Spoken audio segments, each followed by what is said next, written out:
Nós abrimos agora mais uma edição do programa Fala Câmara Entrevista, o nosso espaço aqui na TV Câmara Bauru para a prestação de contas do parlamentar bauruense.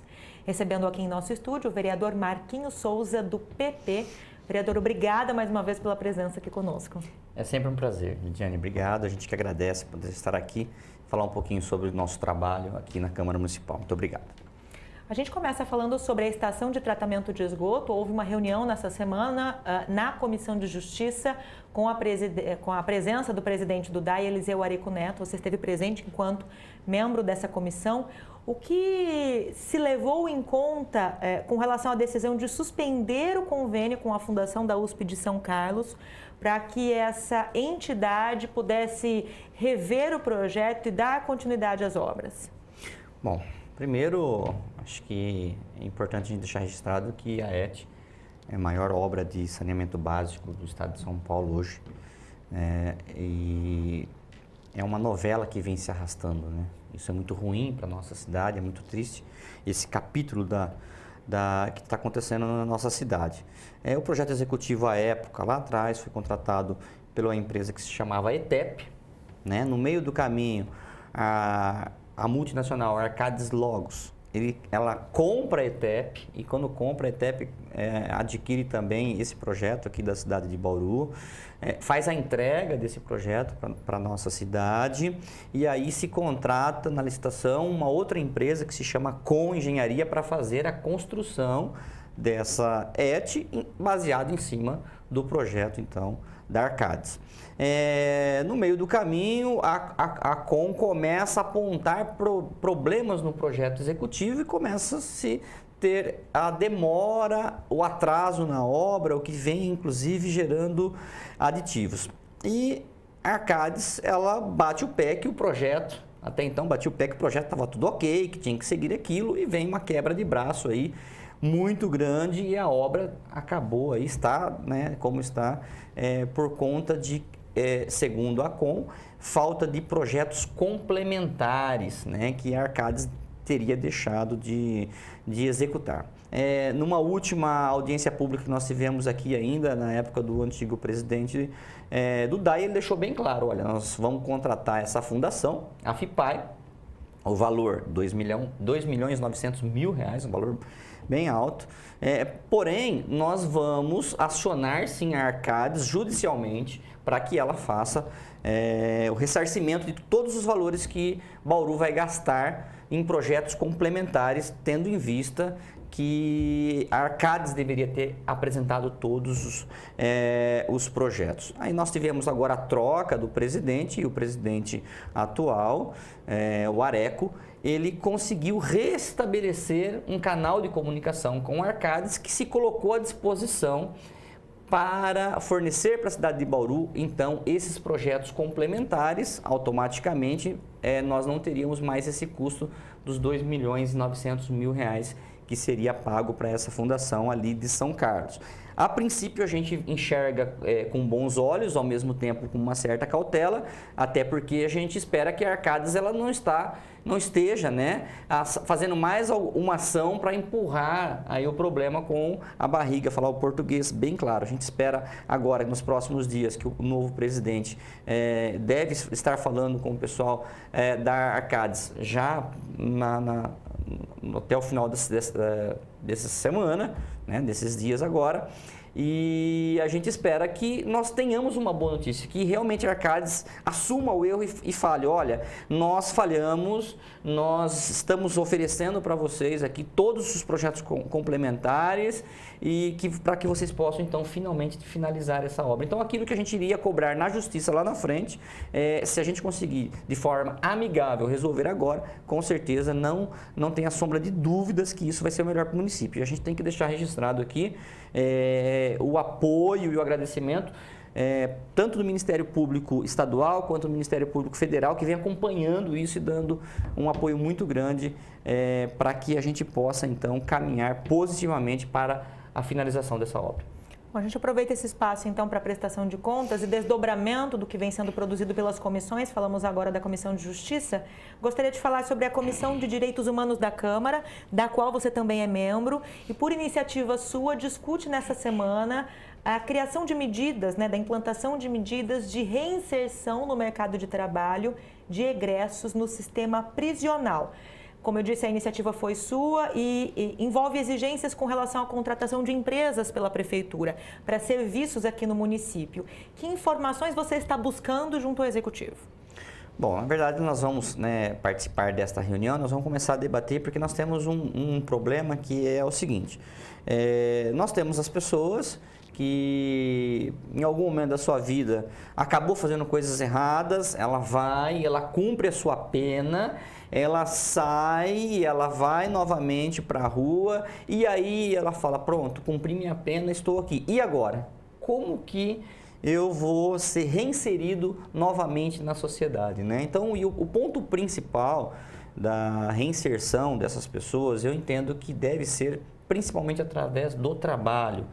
Não adianta a gente só ficar enxugando gelo, porque se essa pessoa não consegue entrar no mercado de trabalho, automaticamente ela pode correr o risco de voltar a praticar pequenos crimes ali, até por uma questão de sobrevivência, talvez para alimentar ali o seu vício e tudo mais. Então nós precisamos fazer uma discussão, nós temos uma legislação estadual que já trata do assunto. O que significa isso?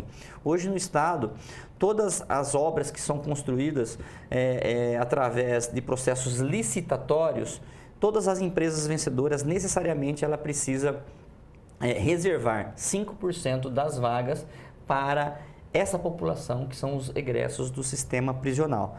Nós temos cidades que já têm legislações municipais que tratam do assunto na mesma linha, aonde você reserva um percentual para aquelas empresas que vão prestar serviços no município, que reserve também um percentual. Então nós vamos tentar trazer essa discussão para cá e vamos tentar trazer uma legislação para o município de Bauru para que nós possamos ter algo nessa linha também. Uma vez que você vai prestar serviço para a Prefeitura Municipal de Bauru, que você tenha um percentual para dar chance para essas pessoas serem reinseridas novamente na sociedade. Vereador, mudando de assunto, atos de vandalismo na cidade foram alguns dos principais assuntos repercutidos na tribuna durante a sessão ordinária dessa semana aqui na Câmara de Bauru. Você, ao mesmo tempo, anunciou a convocação de uma audiência pública para discutir políticas, a criação de políticas de lazer para os jovens aqui na cidade. Uma coisa pode amenizar a outra? Acho que, Liliane, primeiramente nós temos que deixar bem claro que nós não defendemos nenhuma pessoa que pratica qualquer tipo de vandalismo na nossa cidade. Nada justifica um vandalismo. Nada justifica você quebrar uma lixeira, você quebrar um banco de uma praça, você tá ali denegrindo e acabando com toda a vegetação de um espaço público. Deixar bem claro que eu sou totalmente contra e as pessoas identificadas devem ser punidas. Essa é a minha opinião. Por outro lado, nós estamos tratando de um assunto que não é novo. Nós temos que fazer a leitura do que vem acontecendo, um fenômeno que não é exclusividade de Bauru, não é só na nossa cidade, mas em várias cidades, que vem desde os rolezinhos lá atrás. Inclusive eu venho participando dessa discussão, tentando oferecer sempre, fazer a leitura do que está acontecendo para que a gente ache caminho. Então, há caminhos para a gente amenizar essa questão. Então, veja bem, nós temos que fazer a leitura do que está acontecendo. O que está acontecendo? Os jovens, e aí a gente costuma falar periferia, que são os bairros mais afastados, eles não possuem os bairros. Se você for andar à noite nos bairros, qualquer bairro da cidade aqui, olha, por exemplo, eu sou da região do Meridota, você pega o Meridota, vai lá 11 horas da noite na Marcos de Paula Rafael, que é a avenida principal do bairro, não tem nada para você fazer ali. Não tem um entretenimento, não tem uma área de lazer, as pessoas saem dos seus bairros e procuram o quê? Movimentação de pessoas. né? Eles querem ir para um local da cidade onde você possa ver e encontrar pessoas e acabar se divertindo. Ocorre que os locais que essas pessoas estão escolhendo para ir, elas não têm o mínimo de infraestrutura para receber uma grande aglomeração de pessoas, né? Não tem banheiros, não está combinado com a Endurbe de fazer a limpeza no dia seguinte, e aí o que acontece? Junta um grande número de pessoas, de jovens, 100 pessoas, 200 pessoas, no meio dessas 200 pessoas, tem meia dúzia lá que vai dar trabalho, entendeu? Essa meia dúzia que deveria sim ser punida, só que ocorre que se generaliza e fala que todos estão ali acabando com tudo. Então, qual que é a ideia nossa, né? A ideia nossa é chamar uma audiência pública, nós vamos trazer esse tema para a Câmara Municipal, para que a gente possa, junto com a Secretaria, tanto do Bem-Estar Social, a Secretaria de Cultura, principalmente, discutir o que pode ser feito para oferecer lazer e entretenimento com segurança para os jovens em várias regiões da cidade de Bauru, descentralizado, tirar só da região do Parque Vitória Régia ou só da questão mais ali da Getúlio, aquela região. O que nós podemos oferecer para esses jovens? Por que não, por exemplo, e eu defendo isso desde sempre, a gente tem um projeto com o caminhão-palco, nós temos o caminhão-palco aí.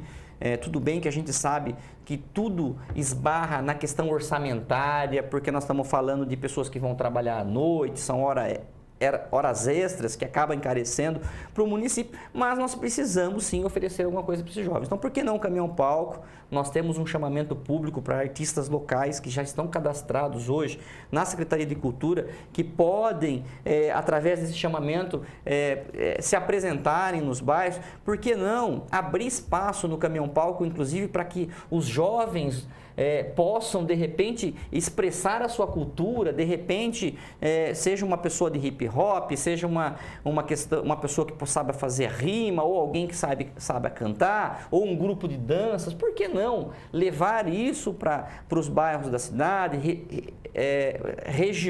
várias regiões da cidade, com uma programação anual? Né? Para que a gente possa, você quer ir lá para Getúlio? Não tem problema, ninguém está falando que você não pode ir lá na Getúlio. Olha, mas você vai ter entretenimento nessa região também, você pode se divertir aqui também. Então, aqui é onde você vai ter um banheiro químico, você vai ter o policiamento, nesse caso, o policiamento está ali em parceria com o município, que é para manter a segurança dos próprios usuários daquele local. Entendeu? Porque a grande maioria é de bem e quer se divertir, e o policiamento vai estar ali para coibir a meia dúzia que dá trabalho. Então tem que deixar bem claro o que é meia dúzia do grande aglomerado de pessoas, né? Então eu acho que é isso, o jovem ele precisa se sentir acolhido, né, pelo poder público. E quando eu falo poder público, eu estou falando Câmara Municipal, eu estou falando Prefeitura Municipal, eu estou falando Polícia Militar.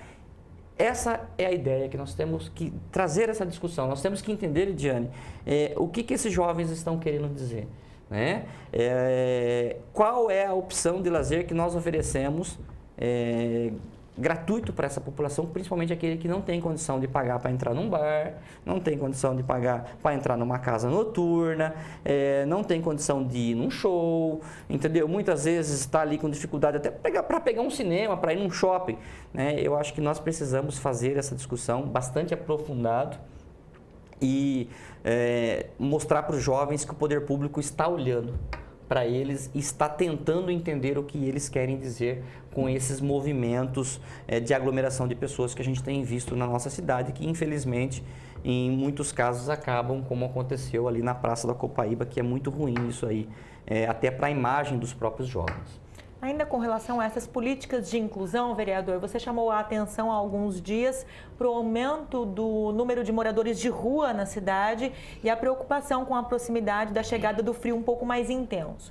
Que medidas podem ser discutidas para que esse problema seja amenizado num curto prazo? Esse é um assunto que a gente está trabalhando também, né? Nós já temos aí programado uma conversa com o secretário do Bem-Estar Social, porque nós precisamos entender quais são as ações que a Secretaria está realizando hoje, né? A gente percebe, até fazendo aí uma contextualização, Bauru é uma cidade localizada muito bem localizada no centro do estado de São Paulo. E olha que interessante, muitas pessoas de cidades menores no entorno de Bauru enxergam em Bauru a possibilidade de uma vida melhor. Então tem lá R$100 na carteira, compra uma passagem, vem para Bauru, desce ali no terminal rodoviário e vai procurar alguma coisa para fazer. Vai ali tem a casa de passagem, tem o albergue, eles procuram os setores sociais da cidade e vêm tentar a sorte em Bauru. E a gente sabe que a situação está difícil para todo mundo. E muitas vezes a pessoa não consegue um serviço, né? E acaba indo morar na rua. Eu vi um caso de um menino que fazia 11 dias que estava dormindo no terminal rodoviário porque não conseguia uma passagem para voltar para a cidade dele. Então, por exemplo, nós temos que fazer um cadastramento dessas pessoas, que muitas pessoas estão em situação de rua, mas que têm condições, que gostaria de voltar para a sua cidade, por exemplo. O primeiro passo é a prefeitura tem que dar oportunidade para essas pessoas voltarem para a sua família. Ou, no caso daquelas pessoas que não têm familiar, aquelas pessoas que realmente não querem sair da rua, o mínimo que a gente tem que oferecer para eles é a condição para eles se abrigarem, principalmente à noite, que a gente vem um inverno, a previsão desse ano, o inverno deve ser muito rigoroso e é muito ruim, é muito triste a gente ter casos de pessoas indo a óbito, né, dormindo nas ruas. Então é importante que o poder público também olhe para essa população, dê condições para aquela população que queira voltar para a sua cidade de uma maneira menos burocrática e olhe para aquelas pessoas que estejam em Bauru, que não tem para onde ir, que faça então um cuidado para que essas pessoas não sofram com o inverno que logo mais está aí. Vereador, mudando de assunto, falar agora sobre pavimentação. Você vem acompanhando, inclusive a reportagem da TV Câmara esteve no bairro Santa Edviges, que houve a interrupção dos trabalhos de pavimentação ali pelo programa do PAC Asfalto. Qual foi a justificativa da empresa para que esse trabalho fosse suspenso? E qual é a previsão de retomada dessas obras? O que a Secretaria de Obras deve fazer com relação a esse problema? Olha, Lidiane, esse assunto eu participo diretamente dele. Então, veja bem, nós temos dois problemas aí. O problema número 1 é que a empresa que ganhou a licitação desses vários lotes, ela não tem perna para fazer os dois bairros ao mesmo tempo, como o Jaraguá e o Santa Edviges. Então, veja bem, começou primeiro pelo Santa Edviges ali a questão do asfaltamento. Então, você imagina, né? A população do Jaraguá ouvindo falar que o asfalto vai chegar, e elas estão vendo ali Santa Edviges caminhando e tal. Então, houve uma pressão muito grande dos moradores para que a empresa pudesse também começar lá. Então, veja bem, a hora que você começa o outro bairro, você para esse bairro aqui. Então, uma é questão de perna mesmo, da empresa não consegue fazer os dois bairros ao mesmo tempo, esse é um ponto. E no Santa Edviges, nós detectamos ali uma questão de algumas ruas de terras que já possuíam galerias muito antigas lá de trás, né, que foram construídas na expectativa de receber o asfalto e que demorou muito tempo para chegar. O que acontece? No projeto do PAC Asfalto, a partir do momento que constava galeria ali, não foi licitado para colocar galeria nesse local, que é a parte mais baixa ali do Santa Edviges. Ocorre que a galeria se descobriu agora que está toda entupida. Por quê? Porque são vários anos que ficou sem o asfalto e terra, pedra, enfim. Então, alguns locais terão que ser refeitos a galeria para depois vir com a pavimentação asfáltica. Isso demanda o quê? Óbvio que a empresa vai questionar, olha, não estava previsto, então se eu tenho que construir galeria, eu vou ter que discutir o quê? Um pagamento, como vai ser pago isso? Então, isso daí está sendo tratado agora, está sendo discutido, né? E o que eu acho que a empresa tem que fazer de paliativo, que nós já conversamos com o secretário de obras, o mínimo é manter as ruas em condições de uso, passando uma máquina motoniveladora, fazendo preenchimento com terra naqueles locais, principalmente onde nós estamos encerrando um período de chuvas, onde nós tivemos muitas erosões, pessoas que teve dificuldade, inclusive, de tirar o carro da garagem. O mínimo que nós temos que fazer, enquanto não se resolve o problema das galerias, é exatamente deixar as ruas transitáveis. É isso que nós estamos pedindo. E para a população que vê ali, muitas vezes, uma guia, uma sarjeta que foi levada com a água da chuva, isso será reposto sem custo para o município pela empresa que venceu a licitação, que está fazendo as obras naquele local. Mas tem essa essa questão das galerias e tem a questão da luta de braço, vamos falar aí como numa brincadeira de que o Jaraguá fala, eu quero a pavimentação aqui, quando vai chegar? Aí o Santa de Virgens fala, não, mas a gente quer que também fique esse jogo de empurro, mas a gente espera que nos próximos meses aí vai estar sanado esse problema e finalmente, tanto o Jaraguá quanto o Santa de Virgens vai ter o sonho realizado de abrir a porta da sua casa e finalmente, depois de 40 anos aí, ver o asfalto na frente da sua casa. Existe essa questão, esse impasse também com relação a empresas que acabam vencendo vários lotes de licitação e depois não dão conta de executar esse trabalho com eficiência. Existe alguma forma de que o poder público possa evitar esse tipo de situação? Eu acho que nós temos que sempre aprender com, não erros, mas com essas coisas que a gente vai vendo ao longo do tempo que vai dando problema. Eu acho que uma licitação como essa, que já foi feita por lotes, ela foi feita por lotes. Só que mesmo assim teve empresas que ganhou mais de um lote, né, de licitação. O ideal seria que nós tivéssemos várias empresas trabalhando ao mesmo tempo. Mas no caso, por exemplo, do PAC Asfalto, a empresa vencedora, ela abandonou as obras, né? Então, se eu não me engano, é a segunda ou terceiro lugar que está fazendo. Então, assim, infelizmente, ao mesmo tempo que se coloca a opção de fazer em vários lotes para que várias empresas possam fazer ali a pavimentação asfáltica, ao mesmo tempo, nós não temos tanta opção de empresa assim que possa vir e fazer tudo junto. Então, acaba ficando aí canalizada para poucas empresas e aí a gente sofre com essa demora, infelizmente. Vereador, só para a gente encerrar, queria falar do Castramóvel. Você aproveitou a tua fala na tribuna nessa semana, durante a sessão ordinária, para divulgar essa nova iniciativa e os prazos para credenciamento dos interessados. Exatamente, né? Na verdade, já iniciou, né, a questão do cadastramento, né? Começou pela Vila Dutra, né? Agora a sequência será, o próximo bairro será Santa Cândida e Leão 13, depois vai se espalhar para os outros bairros. Acho que é importante a população ficar atenta a isso, seja pelas redes sociais, pela imprensa, pela TV Câmara, que vai ser sempre divulgado o bairro que estará sendo feito o cadastramento, que geralmente é numa escola do bairro. Como é feito esse cadastramento? Necessariamente as pessoas, para participar desse programa de castração gratuita, desse Castramóvel, que foi uma grande conquista, né? Um trabalho tanto meu quanto do Fabinho Manfrinato, junto com o nosso deputado Ricardo Zar, com o apoio do Conselho Municipal de Proteção e Defesa Animal do município, das nossas protetoras independentes também, que foi uma grande conquista esse Castramóvel. Você necessariamente tem que participar da palestra para que você saiba dois assuntos. O primeiro assunto é a questão da guarda responsável, né?